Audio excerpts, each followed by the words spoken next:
Hiya Reelers! Today we are at Columbia University to hear Dorie Clark, one of the New York best. Tell me what you need, I can bring it. Divvy up the tasks, you can sweep the floor. Tell you what I mean, backs are breaking. Huddled over desk while I watch the door. Welcome everyone, good evening. Great to have you all here. I hope you sufficiently got some drinks and some food. Feeling ready now to concentrate. My name is Becky Heino. I am the Executive Director for the Communication Division at the School of Professional Studies. Thank you, everybody. And just to go really meta with the social media theme, I'm at Dorie Clark, so I made sure to put that up there on Twitter and also on Instagram as well. In 2013, 1.4 million books were published. 500 million tweets are sent every day. So every 2 days, then we have 1 billion tweets that are sent. And when my books stand out, which some of you received copies of, when that book came out, every minute 100 hours of video was uploaded to YouTube. Now that's obsolete. Now every minute 300 hours of video is uploaded to YouTube. We are drowning in information. And so the question in the midst of this plenty, of this cornucopia, is why should we even bother? Is anyone listening? How do we break through in a world where everyone is a content creator? For me, the reason that social actually does matter, that doing social the real way, the right way, actually matters, is that these days we have transitioned, I would argue, in the past, let's say, decade or so, perhaps even the past 15 years, from a world where your reputation was established pretty much exclusively in the past one-to-one. You know, what do people think of you? Well, you know, ask your friends, ask your family, ask your coworkers. That's what your reputation is. These days, we of course still have that. You have a reputation amongst the people that know you and work with you. But there's also something separate. There's a parallel reputation that we all have online. I mean, you all do this. I am 110% sure. The minute you consider a job candidate, the minute you meet someone, the minute you think about dating someone, you look them up online. And whether people invest in it or not, whether they acknowledge it or not, it's there. We cannot afford to be ostriches here about the fact that there is an online reputation that is somehow informing other people's perceptions about us. We need to be aware of it and we need to take control of it. Now, what is the best way that we can do that? If you are trying to control your online reputation, the best thing that any of us can do is to create sufficient content so that when people are searching for you, all of the first results are things that you have created. That is the ultimate insurance policy. Because if it's not stuff that you like, well, that's your own fault. If we create it, it is a much higher chance that it reflects accurately who we want to be known as, that it reflects accurately our talents and our professional ambitions, rather than it just being some completely random, oh, it's the gardening club minutes, or whatever it is. How to get better at networking, to how to get better at using your Excel spreadsheets. If you combine LinkedIn with professional development, that's very powerful. That's number one. Number two, why I think LinkedIn is very smart, is the fact that they have shifted, they've reinvented themselves from their earliest days where they were basically, oh, it's your resume online, cool, and you don't really ever need to look at it or go to it unless you're needing a job or someone wants to hire you for a job. They've changed to becoming a content platform, a content producer. They started out with their LinkedIn influencers program a few years ago. They got only 300 people, very, very small initially, and they got very high-end people, Richard Branson, Martha Stewart, and people like that, to pilot it and to write content, and then people could subscribe and be followers. But then they opened it up, as you guys perhaps know, and now anyone who is on LinkedIn can blog on the platform. The challenge was, if you were going to be getting started blogging, in order to create your own blog, you essentially had to sign in blood, right? Because, I mean, yeah, it didn't cost a lot of money. You could have a WordPress site for free, but you had to sign in blood when it came to your time. Because there is nothing sadder than an abandoned blog. And so if you said, yeah, I'm going to blog, then it basically meant that every week for the rest of your life, you were saying, yeah, okay, I keep blogging. And that's a hard promise for most professionals to make. So what is very powerful about LinkedIn is that it has opened up blogging to the casual blogger. If you're somebody that doesn't want to do it every week, but maybe you do it every month, maybe you do it every 3 months, you do it when you can. You can do it on LinkedIn. It gives you a nice place to publish it. You can make it look handsome.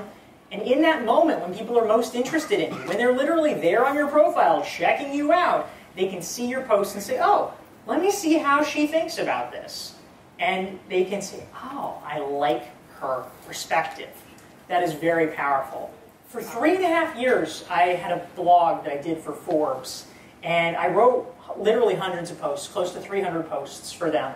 My #1 post of all time was how to dramatically grow your Twitter following. That is, we wonder what is on the psyche of America.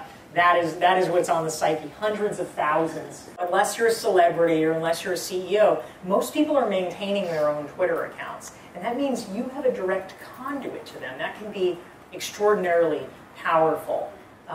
So especially, I mean, the magic combination, if you want to know, is there an easy way for me to reach somebody? How do I know if they'd be a good target?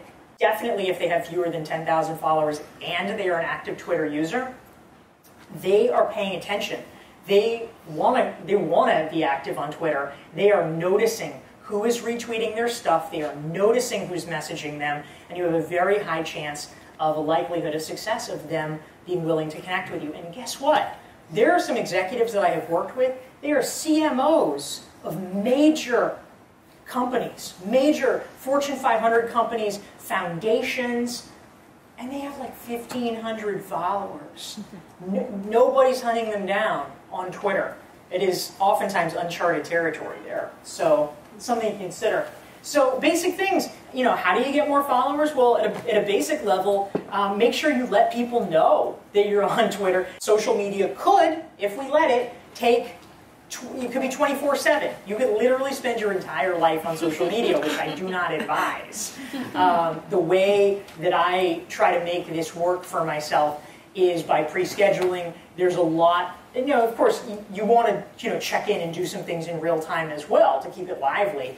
But having a sort of steady drumbeat of content that you're putting out is useful so that you don't have to constantly be thinking about it. I'd love it if you could discuss with the people around you these questions. What social channels do you use? Are you a LinkedIn and Twitter kind of person, or are you all like, you know, no man, I'm blabbing all the time, or, you know, what is your thing? What results have you seen? Has this been good for you, for your business? Has the impact increased? Has it diminished over time? What do you think?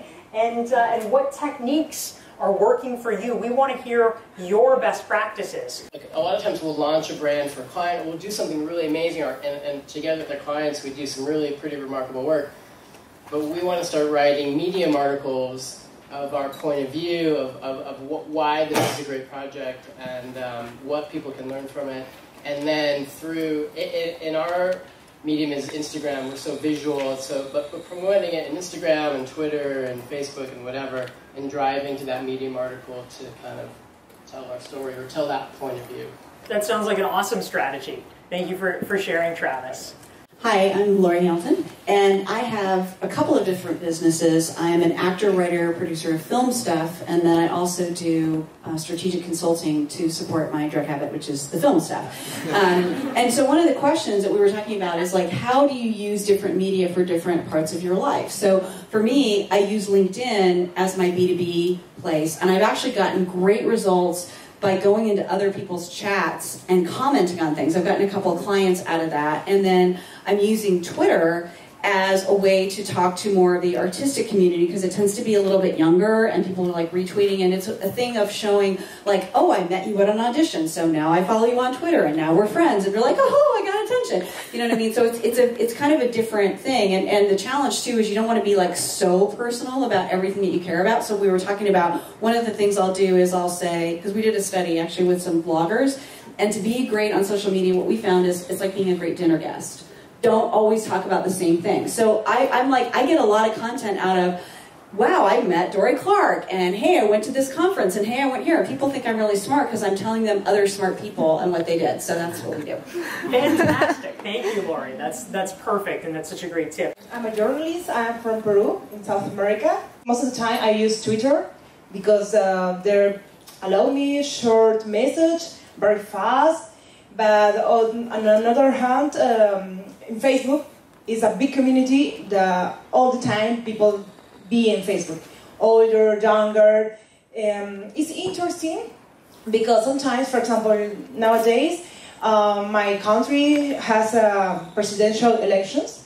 So it's so interesting when I comment 5 lines and a lot of people reply at the same time, you know?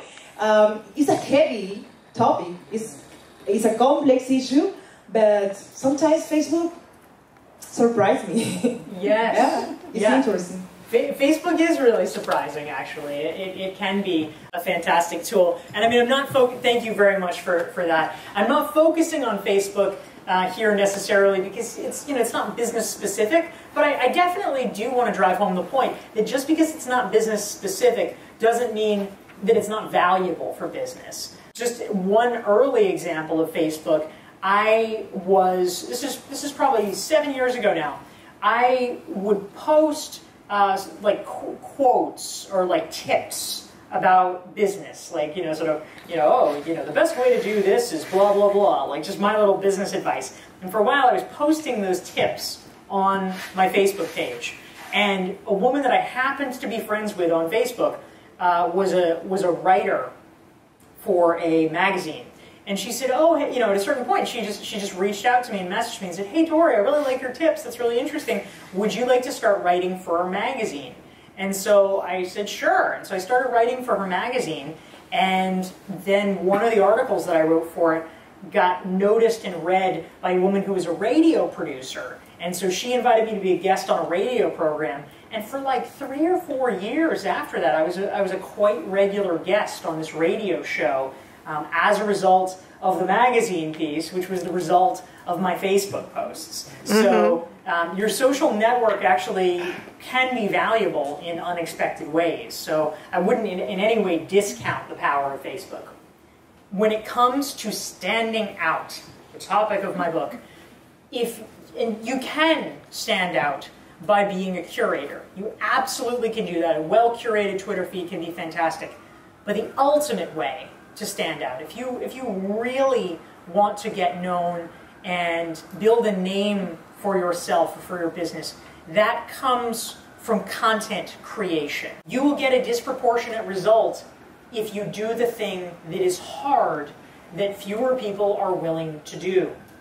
And in this world, what that often means is create long-form content. Because everybody else that's on social media is not necessarily investing that much time and energy. And they're talking about stuff. Now that stuff might be created by NBC News, but it also, in this egalitarian environment of no gatekeepers now, it also might have been created by you. And there is an enormous power in being the person who has created the work that everyone else is talking about. So taking the time to write the 700-word blog post, or do the hour-long podcast, or to make the well-produced video. I say to Olive, who's here in front of me, and is a video blogger. That is what sets you apart. And just most people are not willing to put in that extra effort. There were numerous studies a few years ago showing that blogging had declined in popularity among teenagers, and so people were, wringing their hands and saying, "Oh, blogging's dead. Blogging's so 2003. Nobody wants to blog anymore." So basically, they're saying, okay, teenagers don't want to blog, therefore blogging is dead. And I just laughed. I'm like, why don't they want to blog? Because they're lazy. Why would you write 1,000 words when you could send a picture and say LOL? You set yourself apart by doing the thing that other people are not willing to. Between 2 and 5% of your followers are going to see your tweet. That's it. That's very, very low. And it's scrolling by on their telephone. They're probably not necessarily going to be taking action then and there. Social media is a very weak form of connection. But I'll tell you something that is a strong form of connection, and that is having someone's email address. Even if you are a very, very busy executive and you're trying to delegate left and right all these things, what is the last thing that you delegate? The last thing you delegate is your inbox, because people know that that is their control panel to the world. People read their emails in a way that they don't read their Facebook messages, they don't read their Twitter stream. The inbox is still sacred, even in a world of overload and overwhelm. And so if you can get people to say, yes, I'd like to hear from you, that is powerful. How are you currently creating content, or are you? Are there ways that you can go deep and do the things that other people are not willing or able to do? How can you use that as a way of standing out? And what, especially, is what gets measured gets done. What can you do in the next week? What is one commitment? Can you write one blog post in the next week, or can you schedule one podcast interview? Even if it's just outlining your blog posts that you're going to write. But what is that one step that you can take? And I'll just mention to all of you guys, in case you want to go really meta and stay in touch with me and receive this magical standout self-assessment workbook, I'll invite all of you guys, and if you'd like to download it, you can get it for free at dorieclark.com, right on my website. And every week I send you a compendium of my best articles and videos and things like that. And it's a good way to stay in touch. If you have questions that you weren't able to answer, come grab me. I hope that you will enjoy mingling with each other and connecting with other folks in the Columbia School of Professional Studies community. And have a great evening. Thanks. First of all, wow, right? I've taken away many, many amazing tips, and we hear a lot about social media, but I think that really was a step above the normal stuff we hear. And so we have a small Columbia gift for you, of course. Thank you so much again for taking time and for being a part of our... We had such an amazing turnout tonight. I hope you really enjoyed this. On your way out, we've got more desserts and food back there, so feel free to grab something. And feel free to talk to any of us at the School of Professional Studies if you have any questions about any of our programs. That's it. Thanks, everyone. Hey, Becky, thank you so much for tonight's event. I learned a lot. Oh, good. Thanks. Well, I'm really glad that Columbia has been chosen to be a part of your field trips, because I think that makes us cool. So we're having our next workshop on April 17th, and it's given by a woman named Margie Worrell, who's a super cool Australian. She's on TV a lot in Australia, and she's going to talk about courageous conversations. Her whole thing is find your courage, that our relationships, our life, are proportionally related to how much courage we have. Yes. Right? And so if we find our courage, our life and our love and everything grows. So out of our comfort zone. Yes, yes. So that will be very inspirational. You should definitely come again. Thank you so much. I love it. Awesome. Wow, so you got a book. You came early. That's right. What did you learn tonight? So many stuff in terms of how to see all the opportunities, how you promote yourself, how you differentiate yourself from the crowd, from the noise. That was amazing, really enlightening. It's true. Thank you, Dorie. Hey, thank you all. I'm so glad that you came out here and brought your New York Reel watchers, Yes, viewers. they are called New York Reelers. Yes! So tonight, my biggest takeaway is I have always been proud of not having LinkedIn. Like, oh, I don't need that, that's boring. But I was wrong. I didn't know that it changed format and everything, and I really need to start blogging. It is less boring now, for sure, yes. Yeah, I think everyone should have a LinkedIn account. I do actually think that's legitimately useful. I'm just so happy that we're here and that we can learn from you, and I'm bringing it back to my New York Reelers.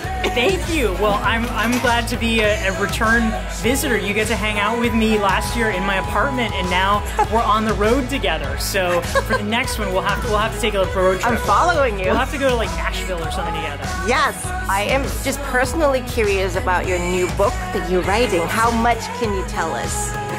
The new book is about how to monetize your ideas in the new economy. I love that. I think it'll be useful for you and hopefully other people. Anybody who is a creative, anybody who's trying to create a portfolio career, an entrepreneur. It's about finding new ways, leveraged ways to make money and make your passion sustainable over the long term. You're talking to me. It's a fantastic video blog called New York Reel. Oh! Okay. Oh, fantastic. Cool people. So Nicole, you were sitting behind me and I saw a big smile on your face. I am committing to, in 2016, committing to my content creation plan and going back to it and putting together a book and maybe really embracing video, which I have had such problems with over the years. Ooh. So I am going to do it this year. I'm going to hold you accountable. You're going to hold me accountable to it, absolutely. Let's exchange contact. Yes, let's absolutely exchange contact information, for sure. Yay! Don't be afraid of social medias. Don't be afraid of marketing. You just have to make it work your own way and have fun with it.